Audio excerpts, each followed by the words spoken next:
This video is made for entertainment review and storytelling purposes only. All clips and images belong to their respective owners. Welcome to the movie's park. One late night in Paris, Driss is driving his employer, Philippe, through the city. When waiting in traffic gets too boring, Driss breaks the speed limit and begins driving quite fast, dodging other cars and ignoring traffic signs. This causes the police to go after him, and Driss bets €100 that he can lose them after driving under a bridge. However, the cops catch up by ambushing them from both sides. Driss doesn't look too worried though, and this time, he bets €200 that he can get them an escort. The cops make him leave the car, and he starts acting, behaving offendedly and telling them Philippe can't move, and he was taking him to the hospital. The officers find proof of this when they discover the wheelchair in the trunk, and, when approaching Philippe, they see him convulsing, which is also an act. Seeing it as an emergency, the cops forgive Driss for breaking the speed limit and offer themselves as escorts on his way to the hospital. To celebrate winning the bet, Driss plays September by Earth, Wind and Fire, and when they arrive at their destination, he shares a smoke with Philippe as soon as the cops are gone.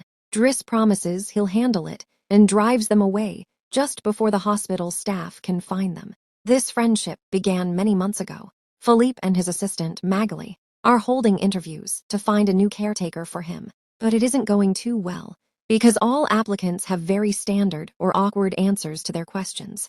They're suddenly surprised when Driss storms in, ignoring the fact it isn't his turn, because he only wants some papers signed, saying they won't hire him so he can get unemployment benefits. He's blunt and a little rude, even hitting on Magali, but Philippe finds him amusing and asks him to come back the next day for his signed papers. Driss goes back to his home in a humble neighborhood and tries to take a bath while all his little siblings bother him, only managing to get it done thanks to his sister Mina, who is a bit older and more responsible. While waiting for their mother to arrive, he looks through the window and notices his brother, Adama, getting out of a suspicious car. When the boy enters the apartment, he just says he was at school and leaves again after grabbing his bag, making Driss even more sure that he's up to something. In the evening, their mother arrives, and Driss gives her a Fabergé egg he stole, telling her he's been away on vacation when she asks. She isn't happy to see him though, because he disappeared for 6 months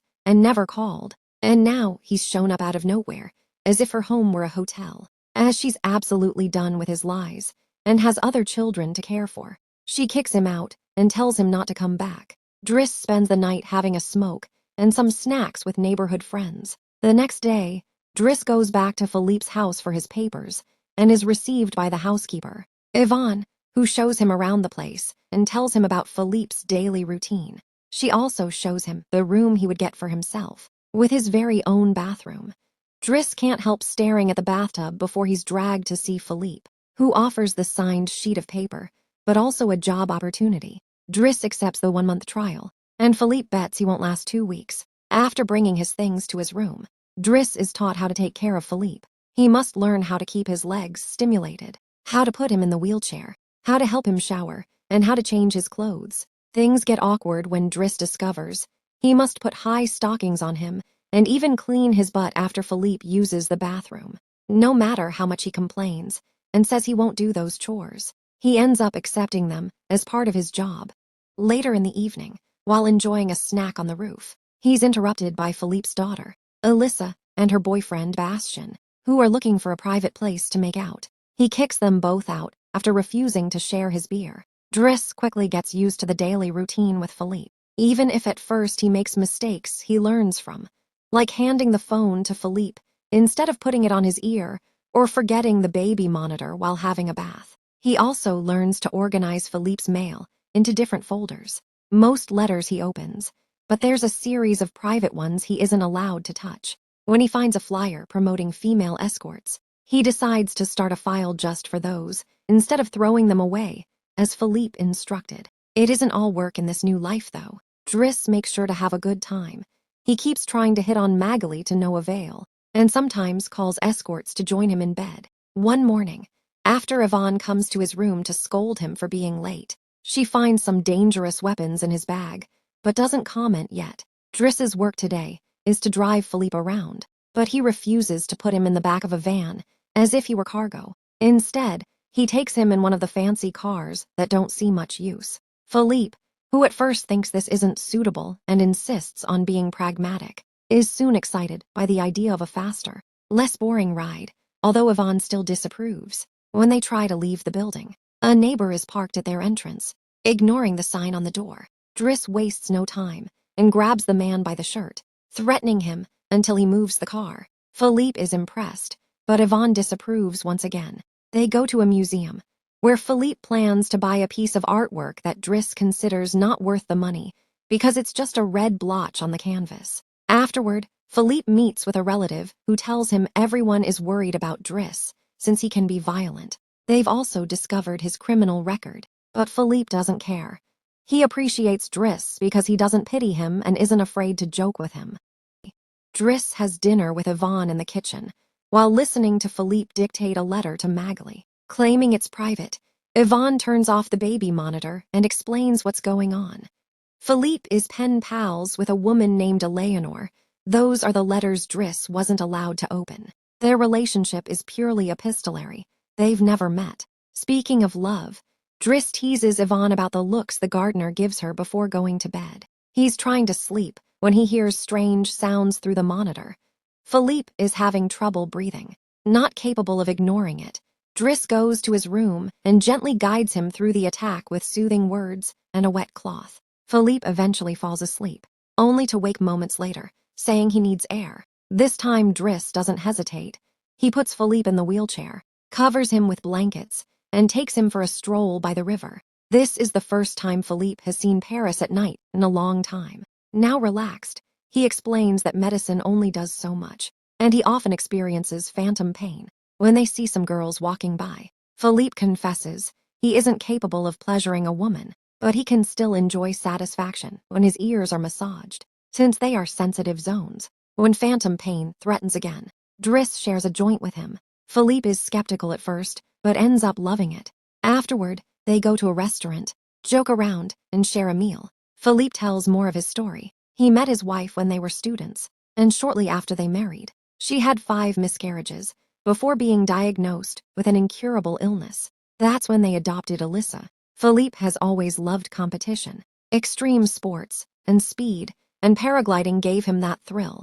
It was during a session that bad weather caused him to crash and break his vertebrae.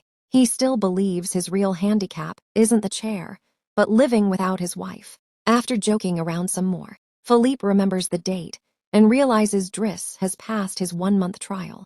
He's now officially hired, but he must return the Fabergé egg he stole, because it was a gift from Philippe's wife.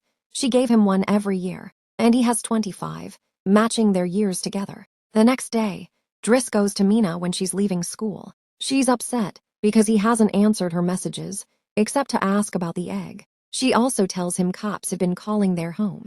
Later, he visits Adama, who confesses he was caught with 30 grams on him.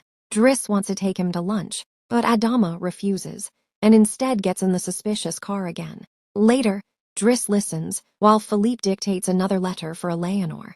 Driss thinks the purple prose is boring and urges him to be more direct. Shocked to learn this has gone on for 6 months without pictures exchanged. Finding her phone number on one of the letters, Driss takes it as a sign and calls her, forcing Philippe to finally speak to her. Their conversation goes so well that Philippe is soon on the phone with her all the time, even before he and Driss attend the opera, where Driss laughs at the costumes. The next day, Driss convinces Philippe to exchange pictures with Eleanor and chooses one of him in the wheelchair. Later, while painting, Alyssa bursts into his room to ask for cigarettes and mocks him for trying to be artistic.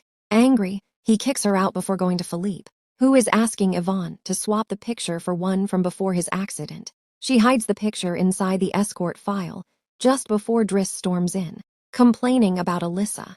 Philippe agrees to discipline her, but is surprised to learn Driss has been painting.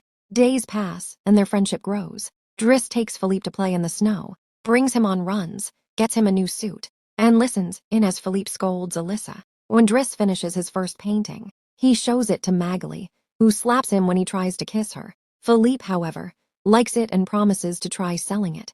They enjoy their time together, faster cars, sharing joints, even hiring escorts. When Philippe's birthday comes, he isn't excited. Every year, relatives visit only to check he's still alive. while guests enjoy classical music. Driss finds Alyssa crying in her room after taking some of Yvonne's pills. She wanted to die because Bastian broke up with her, calling her a tart.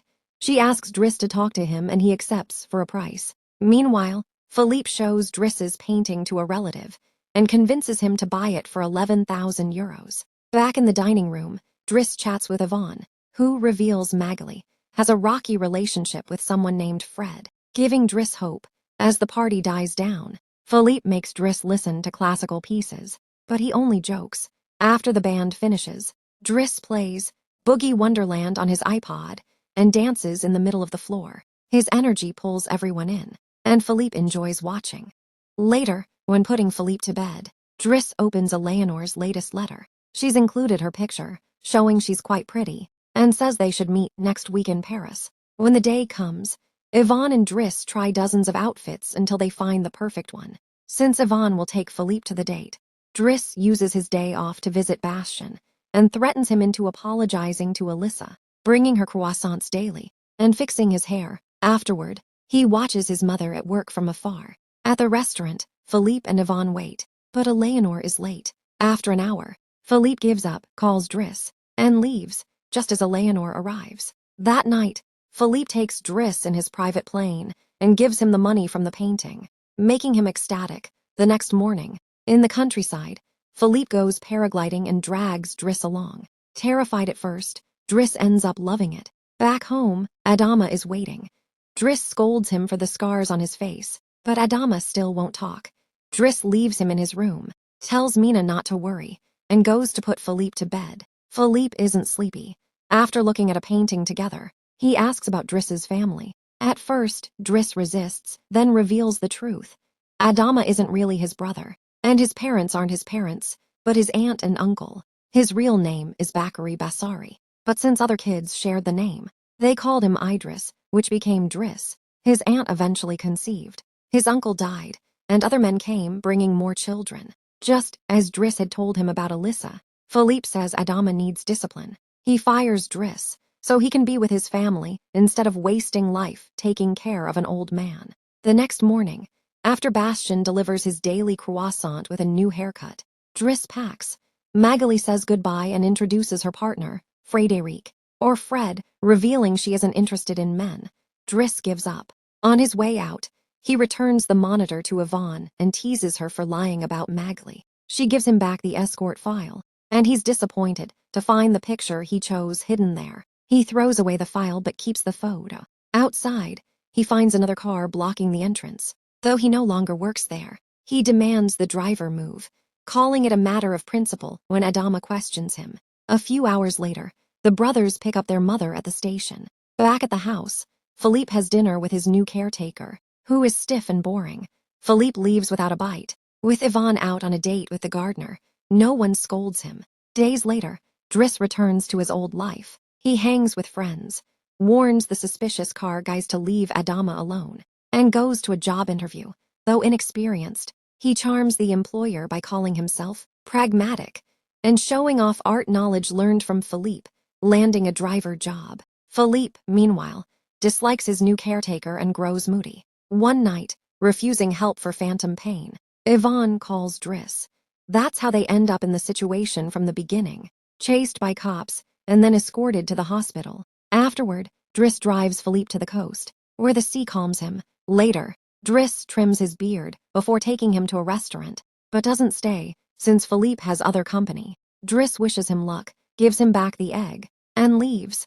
Philippe worries about being alone until he sees who his date is, Eleanor, delighted to see him, and unconcerned about the chair. The real Count Philippe Pazo di Borgo now lives in Morocco, remarried with 2 daughters. The real Driss, actually Abdul Yasmin Selou, has his own firm, is married, and has 3 children. The 2 men remain very close friends to this day. Thanks for watching. If you enjoyed this video, don't forget to give it a like, share it with your friends, and subscribe to The Movies Park. This video is made for entertainment review and storytelling purposes only. All clips and images belong to their respective owners.